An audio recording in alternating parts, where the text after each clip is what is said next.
नमस्कार, आदाब। आप देख रहे हैं फानूस टीवी चैनल को सब्सक्राइब करें, फॉलो करें, लाइक और शेयर करें। देखिए इस वक्त की बड़ी खबर फिर। खानपुर विधानसभा के लंढोरा से जमीन के विवाद को लेकर मामला सामने आया है, जिसमें समीर नाम के एक युवक ने आरोप लगाया कि उसने कुछ दिन पहले एक व्यक्ति को एक प्लॉट बेचा था, जिसमें उसे 5 लाख रुपए देकर बाकी की रकम 1 जून को देने की बात कही गई थी। युवक का कहना है कि यह भूमि लंढोरा के नसीमा कॉलोनी में मौजूद है, जिसका दूसरे पक्ष ने 1 जून को बैनामा नहीं कराया और अब वह बैनामा कराने की बात कह रहा है। साथ ही ऐसा न करने पर इसे धमकी भी दी जा रही है। वही पुलिस और प्रशासन उसकी कोई मदद नहीं कर रहा। मैं लंढोरे का निवासी हूँ, जो कि मैं देहरादून में रह के काम करता हूँ काफ़ी समय से, और मैं ग्राम बुढ़ाईडी से रह के लंढोरे में रह रहा हूँ। और वहाँ पे मेरी कोई फैमिली नहीं रहती है। मैं फैमिली के साथ में देहरादून में रह के काम करता हूँ।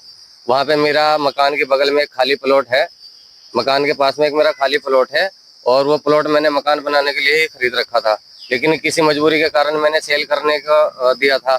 वो टाइम पे रजिस्ट्री नहीं करा पाए, तो उनका टेम ओवर हो गया। मैंने उनको बोला भाई मुझे भी कुछ चीज़ें गिरवी रखी हुई थी जो खपत हो गई, आपका टेम ओवर होने की वजह से अब वो मेरी चीज़ें नहीं मिली, तो मैं प्लॉट ही सेल क्यों करूं? आपका टेम ओवर हो गया, अपना पैसा रिटर्न ले लो। जैसे आपने नोटरी करके 5 लाख रुपया मुझे दिया था, ऐसी नोटरी करके आप अपना पैसा रिटर्न ले लो। तो वो मुझे इस बात पे बोल रहे हैं कि प्यार से चुपचाप रजिस्ट्री कर दे हमारे नाम, और अब वो झूठ बोल रहे हैं कि हमारे पास हमने आपको पूरा पैसा दे दिया है, जबकि मेरे पास खाली 5 ही लाख रुपए आया है। और अब वो एक पूर्व सभासद मेंबर मुरसलीन है, वहीं का रहने वाला है जी।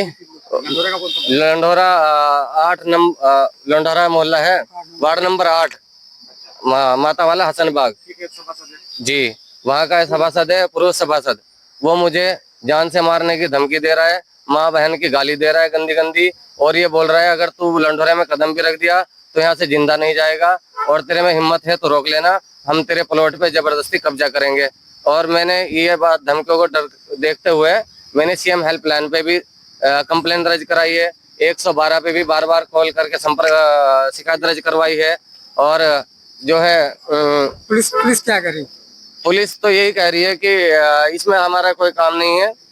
तो उन्होंने क्या किया, रात को 2 बजे ईंट गिरा दी और सुबह दिन में काम चालू कर दिया।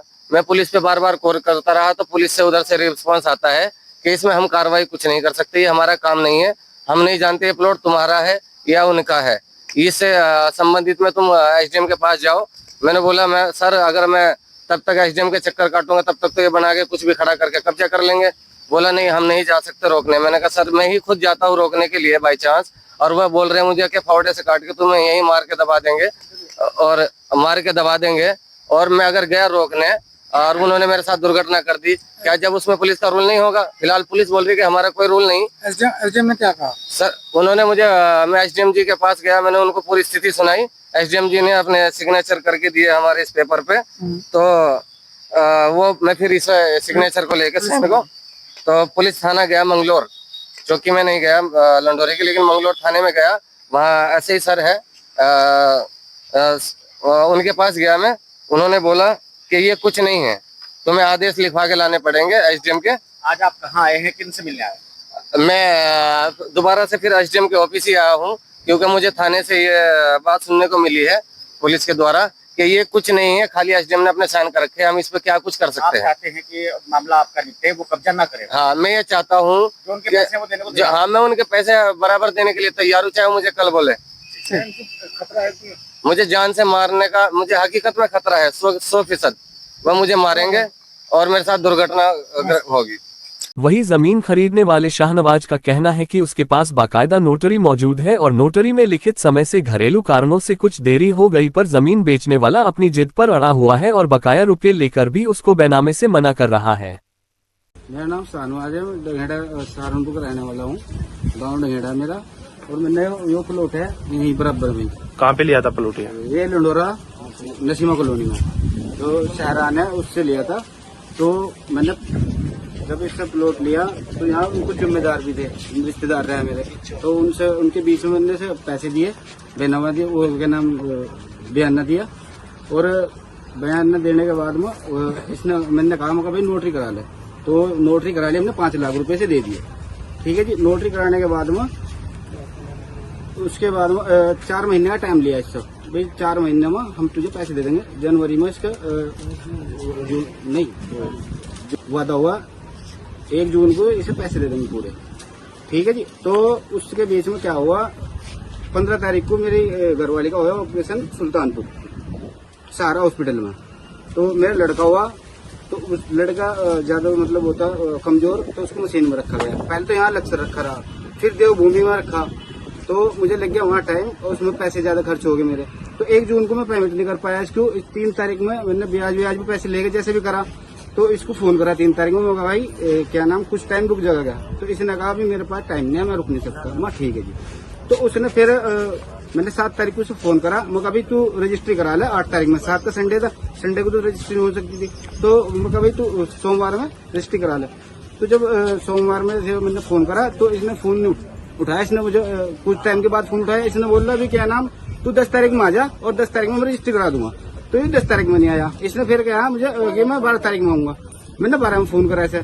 इसने कहा मैं अभी बिजी हूँ, तो मैं 14 तारीख में आऊंगा, फिर क्या नाम करा लूंगा। तो जो जिम्मेदार थे उनको बोल के गया, उनसे बुलवाया मैंने। मगर जी इसको बुला लो, मेरा जो काम करवा दो, किराए पर रहूंगा चंडीगढ़, ठीक है जी, गाँव में वहीं काम करता हूँ, ठीक है। मगर भाई यहाँ मकान बना लूंगा, तो यहीं अपना कारोबार देख लूंगा कुछ, ठीक है जी। तो उसके बाद में जब इन्होंने कहा जिम्मेदारों ने, उसे इनका भी फोन नहीं उठाया उसने।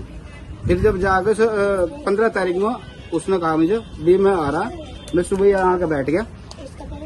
उसके बाद वो ना तो उसने फोन उठाया, फोन स्विच ऑफ कर लिया। मुझे कह रहा अभी तू उसमें आ जा तहसील में, वहां तुझे पैसे दे दूंगा सारे जो तेरे दे रखे, ठीक है जी। उसके बाद मैं यहाँ कम से कम शाम तक बैठ रहा। शाम को कॉल करी, शाम को कॉल करी उसको। शाम को उसने बोला अभी क्या नाम मैं तुझे पैसे 2 दिन के बाद दूंगा, और 17 तारीख में।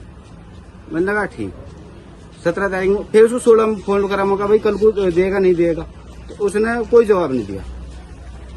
फिर हम क्या नाम जब मेंबर साहब के पास गए, उससे पहले उससे मेरी बात हुई। मैं कहा भाई क्या सिस्टम है, तू पैसे दे रहा नहीं दे रहा? वो बोल रहा भाई ना तो मैं जमीन दूं और ना दूं मैं पैसे, और गाड़ी और दी। 10 बज गए 10 मिनट में फोन करा रात को मेरे पास, ठीक है जी।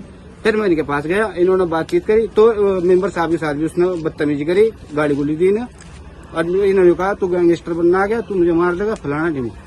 इन्होंने कोई धमकी नहीं दी, गाली उसी ने दी। इन्हें यो कह रहा तूने संविधान पढ़ रखा गया, तू ज्यादा बड़ा लीडर बनना, गैंगस्टर है, इस तरह करके बात कर रहा है इनके साथ में।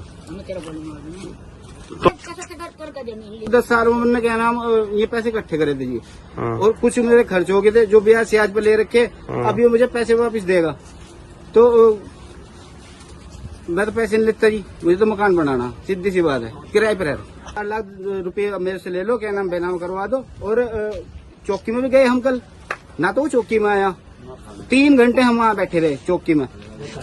फिर चौकी वालों ने हमें थाने भेजा, हम सुबह से वहाँ बैठे रहे, जाकर 2 घंटे वहाँ बैठे रहे। उनसे वहाँ क्या नाम जो शर्तें उनसे बात कराई, उनको बोल रहा मैं रजिस्ट्री करा दूंगा। जब हमने फोन करा, हमें यो कह रहा मर जाऊंगा पर तुम्हें रजिस्ट्री नहीं करूंगा। तो आप देख रहे थे फानूस टीवी।